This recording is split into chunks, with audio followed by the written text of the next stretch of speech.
പ്രോഗ്രാമിന്റെ ദിവസം എടുക്കുന്നവരും പേടിയാവണു. മാഷക്ക് ചീത്തപ്പേരുണ്ടാക്കോ ഞാൻ? നല്ല കല്ലിലാണ് ശില്പം ഉണ്ടാക്കുക. വർഷങ്ങളുടെ പ്രയത്നം കഴിയുമ്പോഴായിരിക്കും ചിലപ്പോൾ ശില്പി അറിയുക കല്ലിനുള്ളിൽ ബലക്കുറവുണ്ട്, അല്ലെങ്കിൽ ഒരു പൊട്ടുണ്ട് എന്നൊക്കെ. ആ ശില്പിയുടെ ദുഃഖം ഒന്ന് ആലോചിച്ച് നോക്കൂ. എനിക്ക് ദുഃഖമില്ല, സംതൃപ്തിയേ ഉള്ളൂ. ഇങ്ങനെ പ്രശംസിക്കരുത്, ഞാൻ അഹങ്കാരിയാകും. ഒരു മിനിറ്റ്.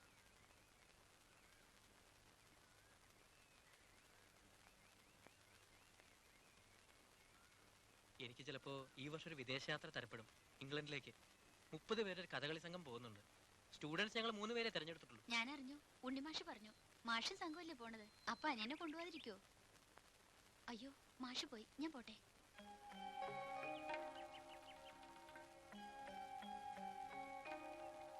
കാത്തു സൂക്ഷിച്ചൊരു കസ്തൂരി മാമ്പഴം കാക്ക ഒത്തിക്കൊണ്ട് പോവാടേ. കാക്ക ഒത്തിക്കൊണ്ട് പോകുന്നില്ല, കാമ്പ് മുഴുവൻ കൊത്തി കൊത്തി തിന്നു, എന്നിട്ട് തൊണ്ട് ഇവന് കൊടുക്കും. ഇവനത് മതിയല്ലോ. തിന്നാനുള്ളത് പകുതിയും തിന്നു കഴിഞ്ഞു. ഒന്ന് ഉടഞ്ഞിട്ടുണ്ട് അവള്. പറഞ്ഞെന്താ? സീതയെ രാമായണം പറഞ്ഞ് അടക്കുന്നതിനാ? പുറത്തിറങ്ങി അന്വേഷിച്ച് നോക്ക്, പലരും പലതും പറയുന്നുണ്ട്. അയ്യേ,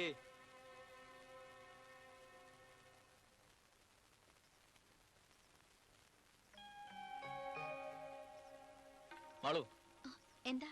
എനിക്കിത്തിരി സംസാരിക്കാനുണ്ട്. പിന്നെ അവിടെ എനിക്കിപ്പോ കുറച്ച് ധൃതിയുണ്ട്. റിഹേഴ്സലിന് സമയം. അത് സാരില്ല, പറയാനുള്ളത് കേട്ടിട്ട് പോയാ മതി. പഠിപ്പ് കളഞ്ഞിട്ട് വേണം.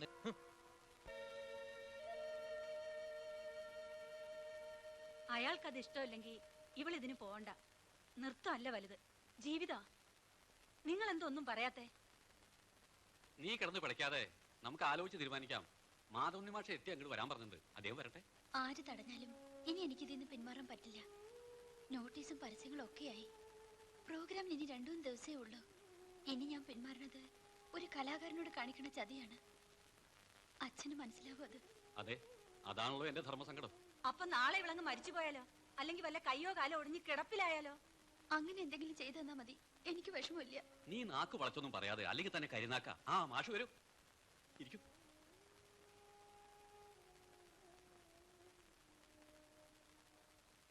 ഉടനെ വരാൻ പറഞ്ഞു. എന്താ അത്യാവശ്യം? ഒന്നും പറയണ്ട. നന്ദഗോപാലിനും മാളൂരും ചേർത്ത് കുട്ടികൾ എന്തൊക്കെയോ പറയണമെന്നോ, സോമശേഖരനും അത് കേട്ട് ഇവിടെ വന്ന് ദേഷ്യപ്പെട്ടുവെന്നോ എന്തൊക്കെയോ ഇവള് പറയുന്നുണ്ട്. ചുരുക്കത്തിൽ എന്താ, ഈ പ്രോഗ്രാമിന് ഇവള് പങ്കെടുക്കണ്ടെന്നാ തീരുമാനം. ഓഹോ, ചീത്തപ്പേര് കേട്ടാ പിന്നെ ഞങ്ങൾ ജീവിക്കണോ മാഷേ? സോമൻ ഒട്ടും ഇഷ്ടമല്ല. അയാളുടെ ഇഷ്ടം നോക്കേണ്ടതെന്നാ ഞാൻ പറയണത്. അത് വിവാഹം കഴിഞ്ഞിട്ട് പോരെ? വെറുതെ ഈ കുട്ടിയുടെ മനസ്സ് തകർക്കല്ലേ. നിങ്ങളൊക്കെ കലാകാരന്മാരുടെ വംശമാണെന്നല്ലേ പറയണേ.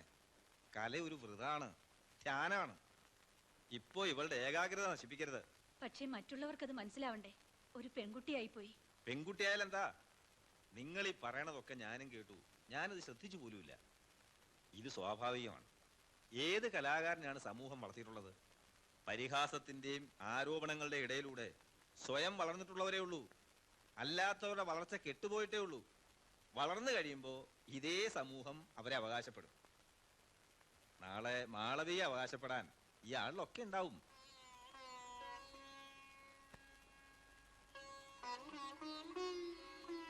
കുട്ടി, നീ ഇതൊന്നും ശ്രദ്ധിക്കണ്ട. അവഗണിക്കാനുള്ള കരുത്തുണ്ടാവണം. പക്ഷേ നമ്മുടെ മനസ്സ് പവിത്രമായിരിക്കണം. തെളിഞ്ഞ് കളങ്കമില്ലാതെ വെടിപ്പായ തങ്കത്തളിക പോലിരിക്കണം. വൃത്തിയുള്ള പാത്രത്തിലേ ഈശ്വരൻ ഭിക്ഷ തരൂ. മനസ്സിലായോ ഞാൻ പറഞ്ഞത്? കുട്ടിയുടെ മനസ്സ് പവിത്രമാണെന്ന് കുട്ടിക്ക് ഉറപ്പില്ലേ?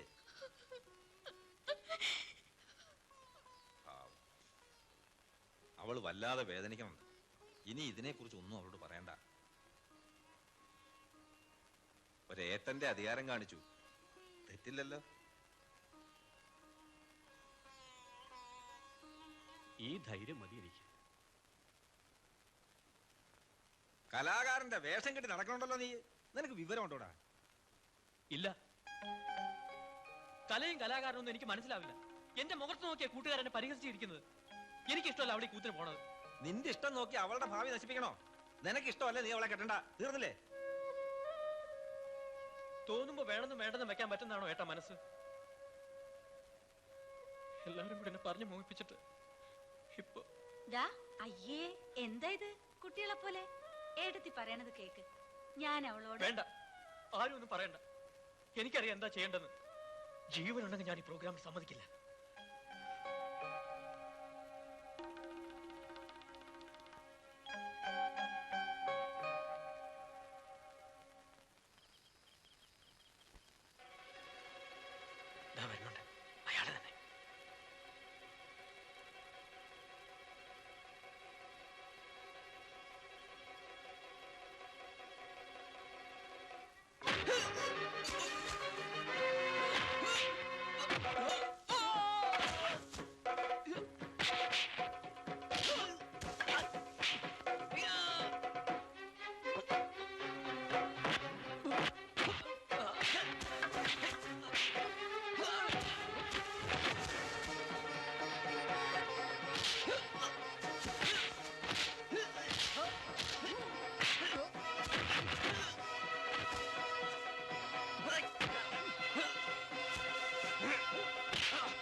എന്നെ കൊന്നിട്ട് നിനക്ക് എന്ത് കിട്ടാനാ?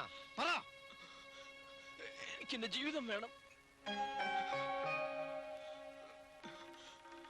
മാളുവിനെ നിങ്ങൾ പറഞ്ഞ് മയക്കിയെടുത്തു. എന്നെ കാണുന്നത് തന്നെ അവൾക്ക് വെറുപ്പാണ്. രാത്രിയും പകലും അവളെ കൊണ്ട് നടന്ന നിങ്ങൾ എന്റെ ജീവിതം തകർത്തു. നീ വിചാരിക്കുന്ന പോലല്ല. ഒന്നും എനിക്ക് കേൾക്കണ്ട. എന്നെ ഒരു തകരപ്പാട്ട പോലെ തട്ടിക്കളഞ്ഞ് നീ അങ്ങനെ സുഖിക്കണ്ട. അത് ഞാൻ സമ്മതിക്കണ്ട പട്ടി. ഫു.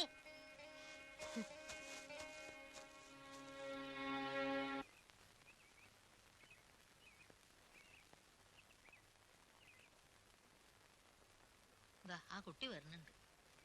വരൂ, കയറി വരൂ. രക്ഷപ്പെട്ടു. കൊന്നില്ല അവര്, ഭാഗ്യം. ഇന്ന് ഇത് അവതരിപ്പിച്ച് കണ്ടിട്ട് മരിക്കാനും തയ്യാർ. വെറുതെ വേണ്ടാത്ത വർത്തമാനം പറയണ്ട. മോളിരിക്കേ. ആര് ചെയ്തു, എന്തിനു ചെയ്തു എന്ന് എനിക്ക് ഒരു പിടിയും കിട്ടണില്ല.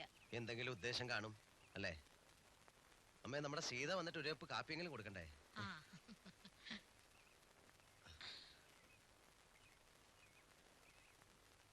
ആരൊക്കെയാണെന്ന് മനസ്സിലായോ? ഇല്ല, രാത്രിയല്ലേ. 3 ആളുണ്ടായിരുന്നു. കുറച്ചു മുമ്പ് മാധവനുണ്ണി മാഷ് വന്നിരുന്നു. എല്ലാരും അറിഞ്ഞു അല്ലേ? ഉവ്വ്. ഇന്ന് പ്രോഗ്രാം നടക്കില്ല എന്നാ എല്ലാരും പറയണത്. പ്രോഗ്രാം നടക്കണം, അത് മുടക്കാൻ പാടില്ല. എനിക്കൊരു കുഴപ്പമില്ല. മേലിത്തിരി വേദനയുണ്ട്, പിന്നെ ചെറിയൊരു പനിയും. 1/2 കുപ്പി സാധനത്തില് നല്ല കുരുമുളകിട്ടൊരു പിടി പിടിച്ചാൽ മതി. ഓക്കെ, പിന്നെ ഒരു മരുന്നും വേണ്ട. ആശാൻ അറിഞ്ഞില്ലേ എന്റെ ഗുസ്തി? ഉവ്വ്, വരാനിരിക്കുന്നുണ്ട്. ഞാൻ നേരത്തെ പോരുമായിരുന്നു. അറിയാതെ ഒരു തെറ്റ് എനിക്ക് പറ്റിയിട്ടുണ്ട്. ഏറ്റു പറഞ്ഞു മാപ്പിരക്കാൻ. തെറ്റോ? എന്ത് തെറ്റ് ചെയ്തു നീ?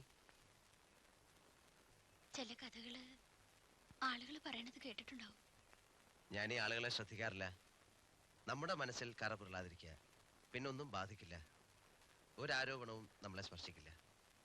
എന്റെ മനസ്സിൽ കറ പുരണ്ടിരുന്നു. അരുതാത്തത് പലതും മോഹിച്ചു. എനിക്കൊന്നും മനസ്സിലാകുന്നില്ല. കരയാതെ കാര്യം പറയൂ. മാഷിനെ എനിക്ക് വെറുപ്പായിരുന്നു. പിന്നെ ഭക്തി, അത് ആരാധനയായി. പിന്നീട് ഞാൻ സ്നേഹിച്ചു പോയി.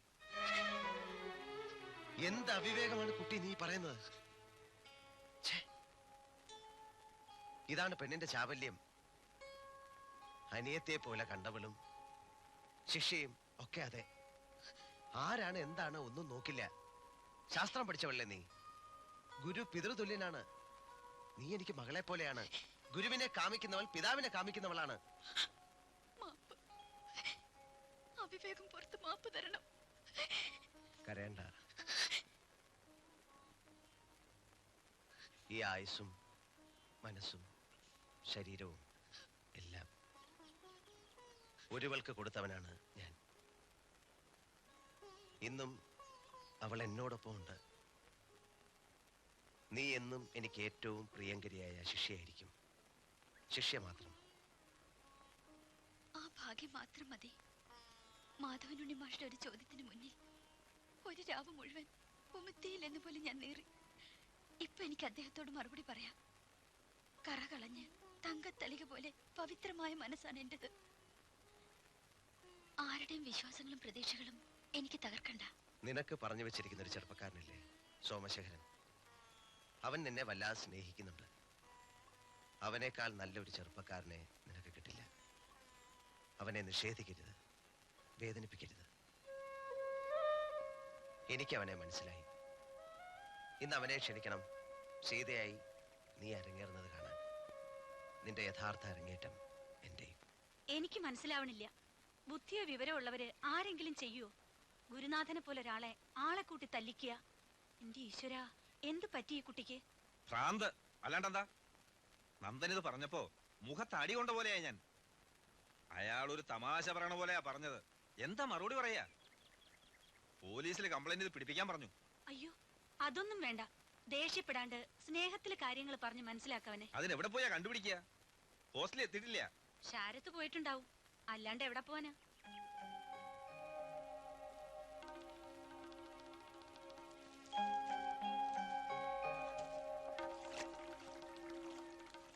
പുറത്തേക്ക് വരണത് ഉണ്ണിക്ക് മടിയായിരുന്നല്ലോ. എന്താ പഠിപ്പില്ലേ? എന്താ ചൊടിയും ചോണയില്ലാണ്ട്? സുഖയില്ലേ? ഏയ് ഒന്നുമില്ല. അതെടുക്കണ്ട, കയ്യിലൊക്കെ ആയ മെനക്കേടാ. വലിയേട്ടൻ വരുന്നു. എടാ ഉണ്ണി, നീ മാധവനോട് പറയണ്ടാ പോന്നേ. അവൻ ആകെ പരിഭ്രമിച്ചിരിക്കുക. ശങ്കരത്തെ മേനന്റെ ഫോണിൽ വിളിച്ചു ചോദിച്ചിരിക്കണു നീ ഇവിടെ എത്തിയോന്ന്. പറഞ്ഞിട്ട് പോന്നൂടായിരുന്നു നിനക്ക്?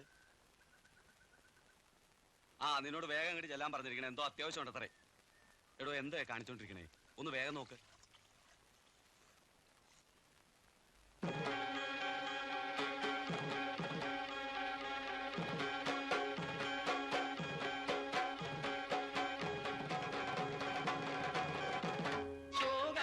സന്ധ്യയിൽ എന്തിനീ പിൻവിളി, എന്തിനീ സാന്ത്വന സല്ലാപനിസ്വനം. വന്നു ഞാൻ നിസ്വയാ പോകുന്നു ധന്യയാ.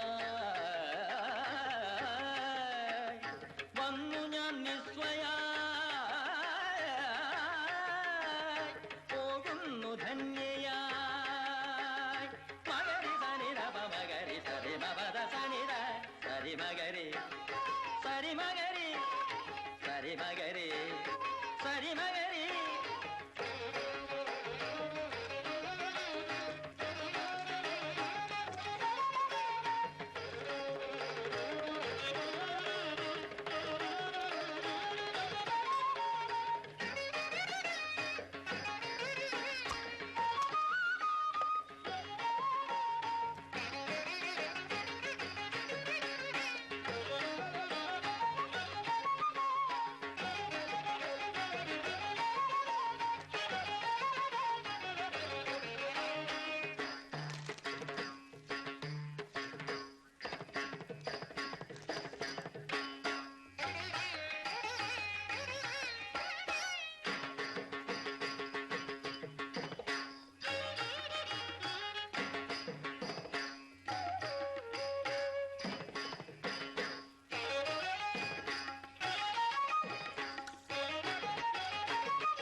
പ്രഭോ പാകി രാജപ്രഭോ പാകി വൈദേഹി. ഈ രംഗം ഇപ്പൊ കഴിയും. 5 പൊട്ടിച്ചു വെക്കടാ. നീ ഇവിടെ ഉണ്ടായിരുന്നില്ലേ? നിന്റെ ഏട്ടൻ ഹോസ്റ്റൽ അന്വേഷിച്ചു വന്നിരുന്നു. വീട്ടിൽ പോയി. അപ്പൊ നീ പ്രോഗ്രാം കണ്ടില്ലേ? ഇല്ല. നിന്റെ നങ്ങേരമ്മ കസറിട്ടോ, ഇനി അവളെ പിടിച്ചാ കിട്ടില്ല. ചെല്ലു, നീ കൂടി ചെല്ലു, ബാക്കി ഞാൻ കൊണ്ടുവരാം. എടാ ചെല്ലടാ.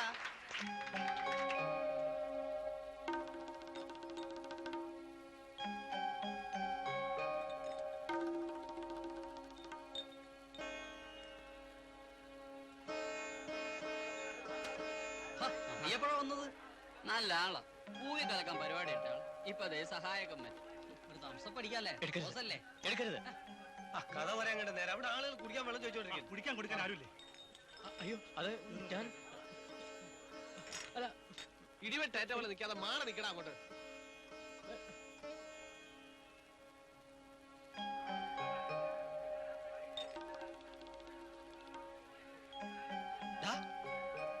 ഒരു കാര്യം ചോദിക്കട്ടെ, നന്ദഗോപൻ മാഷെ തല്ലിച്ചത് നീയാണോ?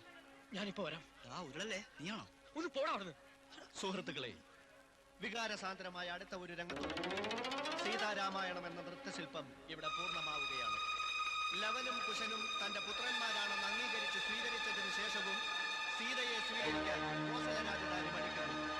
സീത പലരുമായി മാപ്പപേക്ഷിക്കണമെന്ന് ശ്രീരാമൻ ആവശ്യപ്പെടുന്നു. അതിൽ ധാർമ്മിക ദോഷം കൊണ്ട സീത തന്റെ മാതാവായ ഭൂമിദേവിയോട് അഭയം തരണമേ എന്ന് സീത അപേക്ഷിക്കുന്നു. ഭൂമി പിളർന്ന് വസുന്ധര മകളെ സ്വീകരിക്കുന്നു.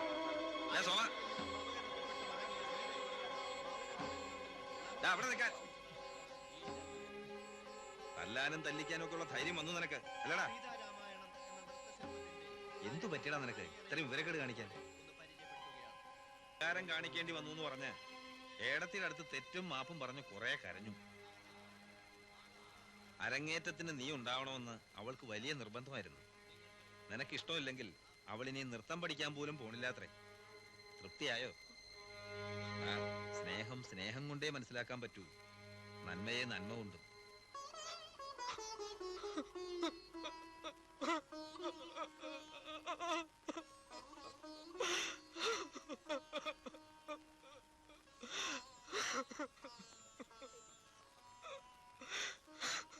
നീ കരയൊന്നും വേണ്ട, തെറ്റ് മനസ്സിലാക്കി തിരുത്തുക. തിരുത്താൻ പറ്റില്ല ഏട്ടാ.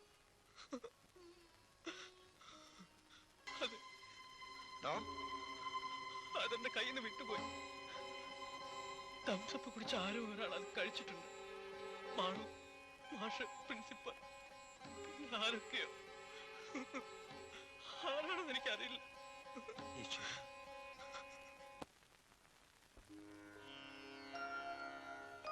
എന്താ പക്ഷേ ഹോസ്പിറ്റലിൽ എത്തിക്കണം, വിഷം കഴിച്ചിരിക്കുക. നന്ദു എഴുന്നേക്ക്, നമുക്ക് ഹോസ്പിറ്റലിൽ പോകാം. എനിക്ക് കുഴപ്പമൊന്നുമില്ല. ഞാൻ പറയുന്നേക്കൂ, എനിക്ക് കുഴപ്പമൊന്നുമില്ല. എന്റെ ഒരു വലിയ മോഹമാണ് ഇവിടെ നടന്നുകൊണ്ടിരിക്കുന്നത്. നന്ദു അങ്ങോട്ട് സാർ. ഇത് പര്യവസാനിപ്പിക്കണം. എന്റെ ജീവിതാഭിലാഷമാണ്, തടയരുത്. നന്ദു പറയണത് കേൾക്കില്ല. നന്ദു നമുക്ക് മതിയാക്കാം. കുട്ടി, നിന്റെ അരങ്ങേറ്റമാണ്, അത് പര്യവസാനിപ്പിക്കണം. എന്റെ മോഹമാണ്, ഞാൻ അപേക്ഷിക്കുകയാണ്. ആശുപത്രി പോകാൻ നിർത്തരുത്, നിർത്തരുത്. വേണ്ട സാർ, നമുക്ക് നിർത്താം സാർ.